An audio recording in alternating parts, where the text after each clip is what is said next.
A group of indie developers claim that while they are developing for the Switch, it hasn't deterred them from developing for the Vita. Lots of comparisons were made to the Vita community and the Nintendo community, calling them both diehard fans. So a couple of things. When I did play the Switch, and we can just use this sort of as a jump off point. For segue. When I did play the Switch, especially in handheld mode, it felt like a big Vita. That's what it felt like. Really? It felt like a large Vita. In a good way or in a bad way? In the best possible way. Now, I love my Vita. I've loved my Vita since the day I bought it. I've plugged many, many hours onto the thing. I love the fact that I can remote play to the PS4.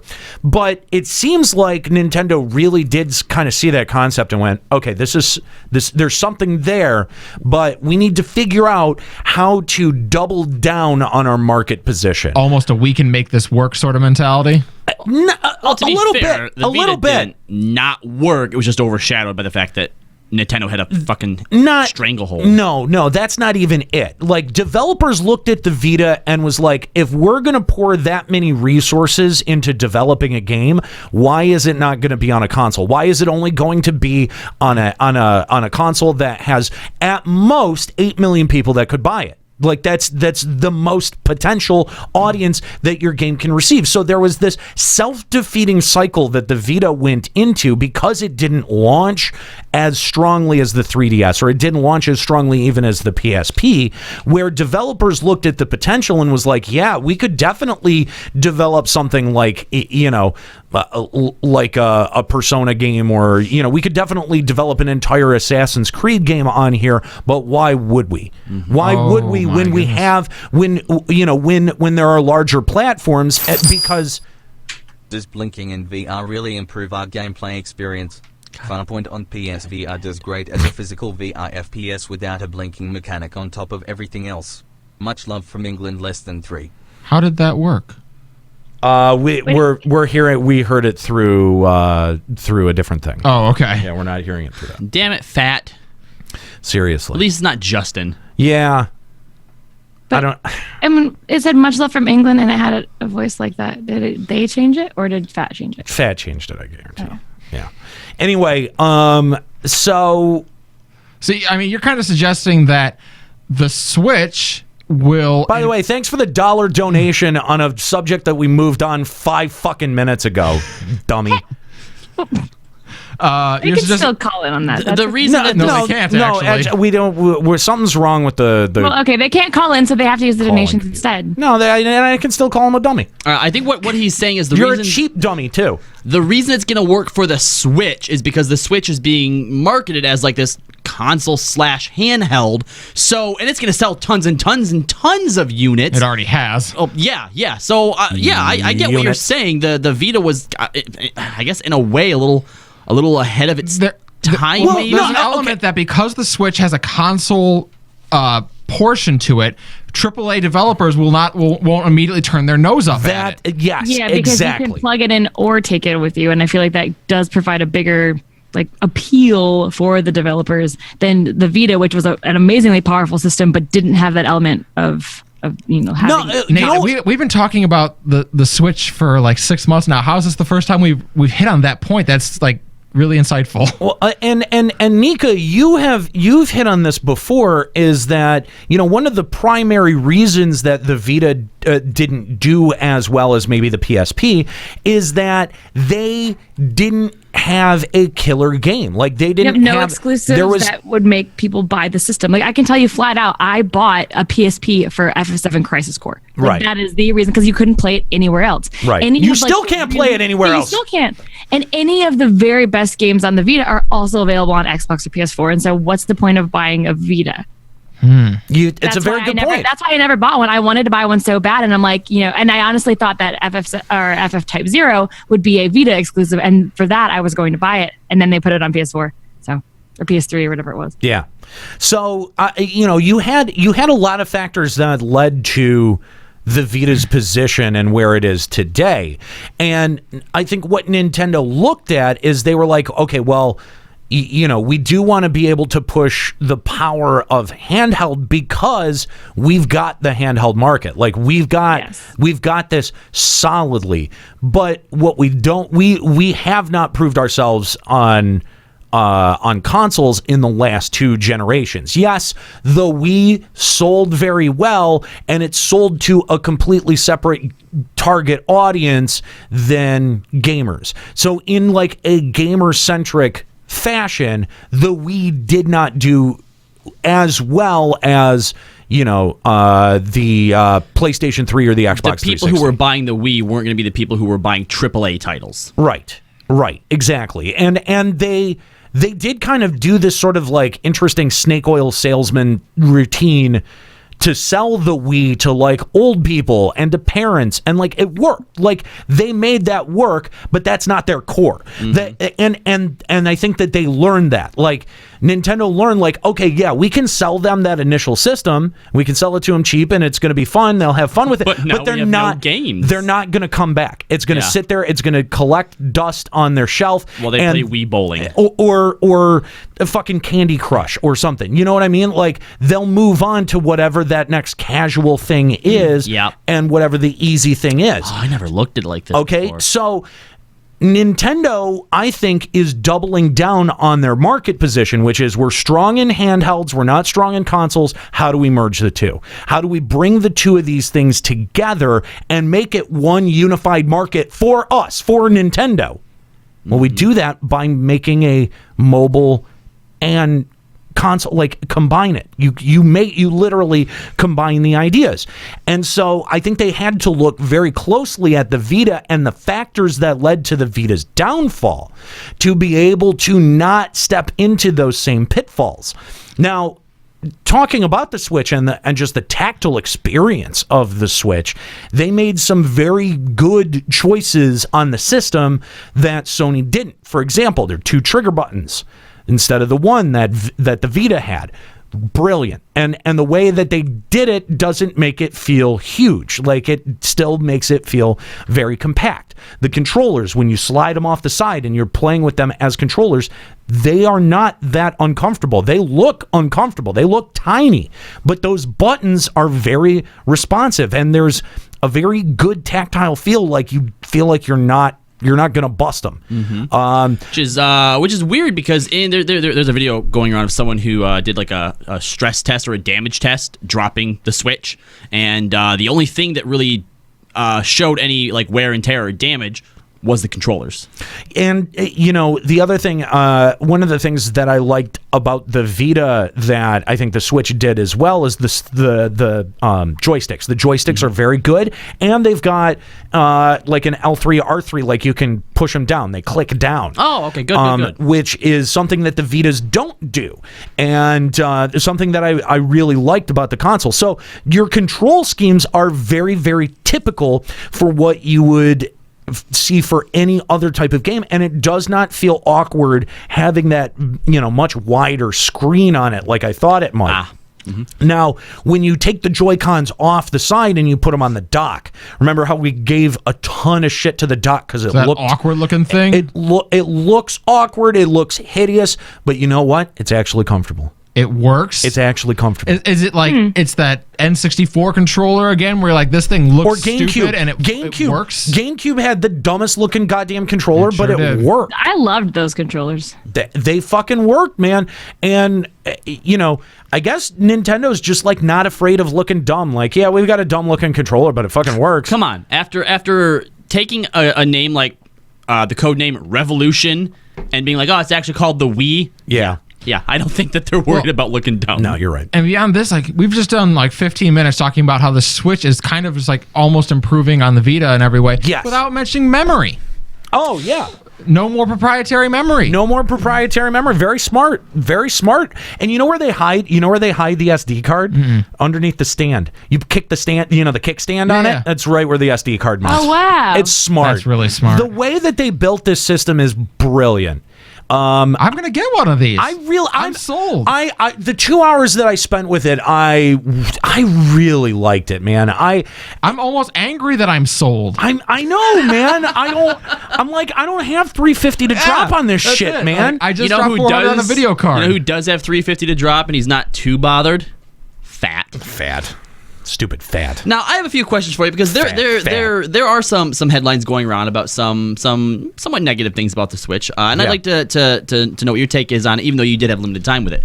So sneaky. By the way, Sneaky Cloak in the chat saying $70 for a Pro controller though. Don't buy one. Just use the dock. The dock is fine. If it's comfortable, yeah. It's totally reasonable.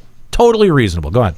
Okay, so the first thing is people are reporting connectivity issues with the controllers. In some case, the characters stop responding because the controllers stop responding. And Nintendo has actually issued a statement in regards to this, saying that things like aquariums, bundles of wire, or Wi-Fi access points can actually interfere with the signals being sent from the controllers to the Switch. That's pretty dumb. And that you shouldn't be around those types of things. I mean, did you notice anything like that? No, the only thing that I noticed is that when playing on the dock, I noticed just the slightest bit of input lag. And I only say slightest because I've noticed the same type of input lag when doing remote play between the Vita and the PS4, so it's nothing that I haven't really dealt with or couldn't compensate for in real time. Okay, so where you played the Switch, was there a lot of other electronic stuff around? Yeah. Okay, interesting. Because I mean, you know, with having like a PC, there were tons of there were tons of lights. There was a TV right next to me. You know, well, it was. I would assume there was a TV near you. It was. Well, no, I was playing it handheld mode. We didn't have it connected to the TV. Oh, the TV it was all in handheld mode. The TV Okay. was playing Star Wars. There was a couple of refrigerators. I mean, yeah, like there was definitely a lot of RF interference that was going on in that room. If you had some kind of RF meter, you probably would have thought ghosts were going on in that room. Any Wi-Fi access points that were near though? Yeah. Okay, interesting then. No problems. I'll no tell you issues. what this is a couple instances of this happening, and Nintendo has to make a statement about it. Yeah. Like, all right, so the other big one, which really surprised me, but maybe you guys have an answer for, is that the Switches are being described as islands when it comes to save data because you cannot transfer save data from one Switch to another. Now that sucks. Dumb. That sucks. But now to keep in mind that none of the networking aspects of the Switch are really enabled yet. So if you could transfer data over a network, if that's a feature that they're offering, we don't know about it yet. And I think that would be the easiest way to solve that problem. I remember when Just save it. Say, you know, if you have a registered account with Nintendo, you save it to your Nintendo cloud or whatever because you're paying for the service. I mean, the fact that you're now having to pay for Nintendo's online service, I think that's a service that they should offer. Sony offers it. Gosh, I sure hope so, because back when I upgraded from my Xbox 360 to one with a bigger hard drive, I had to buy some weird thing online to be able to transfer over all the downloadable content from one to the other. It was super dumb.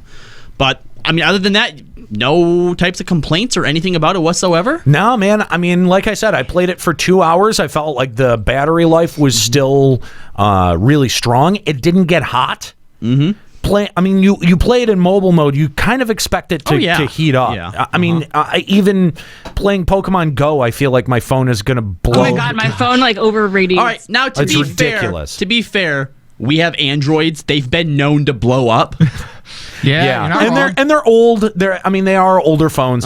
But yeah, no, I expected this to get very warm. I also kind of expected myself to get uncomfortable after a while, like just physically uncomfortable with the thing. That's how I am with my 3DS. It gets uncomfortable after a while. My thumbs get sore. Yeah. Every once in a while, and it wasn't the thumbs, it was mostly the way that I think I was holding my shoulder, but I was not that uncomfortable. I could definitely see using this as a mobile system and plug in some serious hours. How was the battery life? How did it feel? It felt like it was okay, but again, we've noted that the battery life is an issue. you. And can range pretty wildly. Yeah, and again, I only had 2 hours on it, so I don't know that I would be the best judge for that. I mean, was it fully charged when you started playing it, and did you see where it was? I wish I had noted it, but I didn't. I did get a little bit of time, not just on Zelda, but I did get a little bit of time on 1-2 Switch as well. How are those games? They're gimmicky. It does really sort of feel like a tech demo, but it shows off the Joy-Cons haptic feedback, which is very impressive. Okay, I was wondering what that would do, because I remember like with Wii Sports, there was so much it was showing off with what it could do. So I'm like, but with the Switch, it's just kind of like a handheld. What is it showing off exactly? Yeah, I think it's definitely not showing off nearly as much as Wii Sports is. You know, Wii Sports was definitely a very showy, like,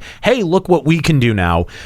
This is not that. This is something very, very different, and it is very much a party game. Like you're looking at the other person as opposed to the screen. The screen is giving you directions and results, and you're kind of like there's one game that was Quick Draw where you're like trying to like draw a gun faster than the other person. And speaking of party games, though, like the controller and the Joy-Con that it comes with is only one player, right? You have to buy another one for a second player, or I would assume that it comes with both, right? Like it should, because you need Joy-Cons for each side of the. I think what she's asking us, because you have the two Joy-Cons. Is that one controller or those two controllers? No, that's well. If you're using it as, you can use them as separate Joy-Cons, but if you're talking about when you mount them onto, like the mount, like if you're playing something like if I wanted to play 1-2 Switch with Surin, yeah. But I need a separate controller? Can I use both of those? You can use both those Joy-Cons. That's fine. So for party-type games like that, they're 1 and 2 controllers. Right. Neat. Yeah. All right, so here's the thing. What's the thing? Nate, you don't like most things. I know, right? I hate fun. I don't know if you're aware. You hate most things. So I like lots of things that you don't, but almost universally, when you do like something, I end up liking it too. The most recent example was Pokemon Go. Okay. I woke up the first morning it came out. I saw it on the host chat. You said, this is awesome. And I'm like, crap, now I have to try it. And I ended up loving it. Sure. This is the first time since then that this has happened. And I'm mad now because now your liking of this system is costing me $300. $350. Maybe you should think about how your liking of things affects other people. Yeah, I do. That's why I don't like most things. Because I don't want people to go out and spend money that they don't have. Oh, you hating fun is a humanitarian effort. That's now, right. Is it? That's right. My opinion carries a lot of influence. That's what he just said. You know what? I'm just repeating what Callie was saying. It's unfortunate because it's true. But yeah, I do definitely want to get a Switch. Here's the problem. Here's why I haven't gotten it, why I didn't pre-order it. Can't find it. Well, no.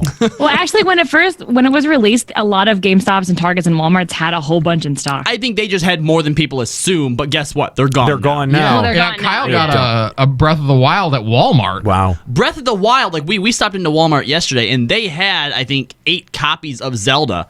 Oh yeah, I No just walked Switches, into though. GameStop and picked up a Breath of the Wild easily. So And I walked into GameStop at 8 p.m. and they still had it in stock. So. For me personally, Zelda wasn't enough to move it because I've been so disconnected from the Zelda franchise for so long. That's fair. And I haven't had a good way to catch up. Like I didn't play Twilight whatever Princess. Yeah, Twilight Princess. That one's so good. I didn't play. Did you play Skyward Sword? No, didn't play Skyward The Sword. last one I played was Spirit Tracks, and what an awful way to get out of that Whoa. series. The last one I played was the Ocarina of Time. Boom. The memories. last one I played was Majora's Mask. I didn't even play Wind Waker. I take that back. I played Twilight Princess, but for some reason I didn't like it, so I tried to block it out. Right. Twilight Princess has too much time where you're forced to be the Wolf Link, and it's a lot less fun in those parts, in my opinion. That's fair. It's a good game. That's fair. Anyway, so even though I am really impressed with Breath of the Wild, and even though the 2 hours that I plugged into it, I desperately want to play it.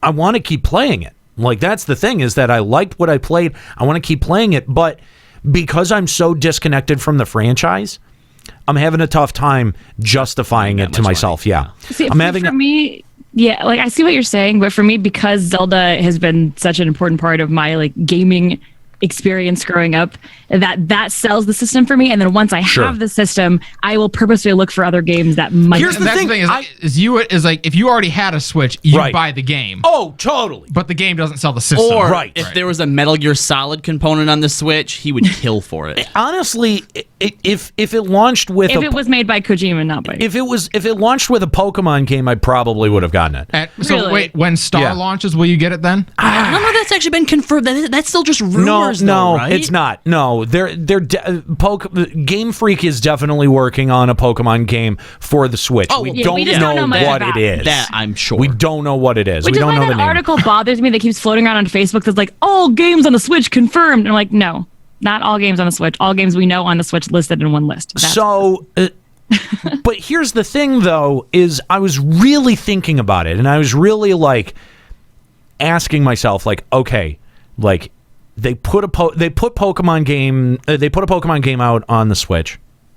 What else is there? Like, after you play that Pokemon game, what else? Maybe in the Nintendo. Well, there will definitely be a Smash Brothers, probably. Have right? you ever been into the Fire Emblem games? No. Because if you think about what's on their 3DS that sold well as well, because there will definitely be. I'm sure there will be a Fire Emblem game. I'm sure there will be a Smash Brothers. Smash and Mario Kart. I feel like Smash isn't going to sell, Nate. Though I don't think you've ever really been. There'll be but if you have once there's like 10 different games out that you want, they all collectively might sell the system. Well, eventually there'll be a Donkey Kong Country game. There'll be an entry in that one. There'll be a Metroid. None of those do nothing for me. Skyrim does nothing for me. No, Elder Scroll. Not gonna. Do you think six is not gonna be on there? Yeah, no way. See, that's the problem. And anything that they put on the Switch, I feel like it's going to be on the other consoles like 5 years beforehand anyway. Yeah. Well, but that's the inherent power problem. Yeah. Where what about Bayonetta? Fuck no. See, that's what I was do going to for say. Bayonetta. That's the one game I'm actually very sad. I never bought a Wii U because there was never a Zelda for it. And the one game I am sad about missing out on is Bayonetta 2. Why the fuck that is a Wii U exclusive is beyond me, because Bayonetta 1 is a fucking fantastic game. No, I mean, Bayonetta 2 is okay, Nika. It's just okay. Smash, okay. Like, I understand why Smash would move units. Doesn't do anything for me. Yeah, I didn't think that does nothing for me. I honest to God cannot think of Nintendo properties that would. Okay, well, hold on. Aren't they supposed to be releasing at some point a virtual console for GameCube? Yes. Any GameCube games that would move you to get the Switch? Luigi's Mansion. I'm thinking if there's anything that was on the GameCube that I didn't try that I wanted to. Now, if they did a Wii virtual console, there's a couple of titles in there that I didn't get to play. Because the Switch can't play the Wii games, and there are plenty of great Wii games. So if you don't still have a working Wii, or if you want one that's mobile, there would be a good reason for that. I mean, like Last Story was one that I never played. Yes, I have that game, and Saren played it and loved it, and I still want to go back and play it. I really can't bring myself to hook the Wii up. Yeah, I really want to try that. But I honest to God cannot think of another title that moves the system for me. I mean, Pokemon does it. Like, granted, if they do Gen 7 version of Platinum, and that's what Stars is, and they do that on the fucking Switch, I'm sold. I'm done. I'm there. See, that's so interesting, because you were so out of the franchise until Pokemon Go. I know! And then you went back and picked up the older Nika, games again. It's crazy. You're telling me every time I come here now, it's like an episode of Black Mirror. We were sitting out there talking about Pokemon, and one of us was like, oh, what's that one Pokemon called? The elephant one? Yeah, you guys are asking what Fanfy evolves into, and I'm like, Donovan. Like, just out of nowhere, it's just like, who are you? I know. It's weird. I felt more invested in Pokemon in the last 6 months than I have anything else. Zelda is love. Zelda is life. Look, I like Zelda. So Here's the problem, though. I feel like I can't jump back into Zelda. But those are discontinued anyway. Zeldas are all separate. I know, but they put the timeline out, and it ruined me. Oh, come on. The timeline is bullshit. The fucking timeline went, hey, here's your OCD. Nate, your OCD is going to kick in. You can never play these again. I would have been able to say, say that before the timeline. The timeline is canon, and now that just makes me go, fuck, I need to go back and play it all and play it in order. I'm telling you, though, as a big Zelda fan, I'm telling you that it still makes sense. Even if you play them out of order and then look at the timeline, it still makes sense to you. As long as you have a sense of order. Nika, that doesn't even matter, because I feel a very similar way about the Metal Gear games. I really want to play Metal Gear Solid 5, but I can't. But they I can't. all go together. I can't. That's different. That's But- different because the story is sequential. But The Zelda technically, games are separate. technically, Metal Gear Solid 5 was like the first one, wasn't it? No, Metal Gear Solid Oh. 5 Three. was a very... 3 is the first one Oh, in the that's right. timeline. That's right. And Anyway. 4 was the last one, and 3 then went to 5. We don't need to get into the finer points of the Metal Gear Solid timeline, Nika. That is completely secondary to the conversation at hand. Point is, I get you, Nate. No, I get and I understand, and I understand what you're saying, and I agree with you. But here's the thing: is that I pick up on nuance and themes, and I think I do the same, dude. I do the same shit with bands.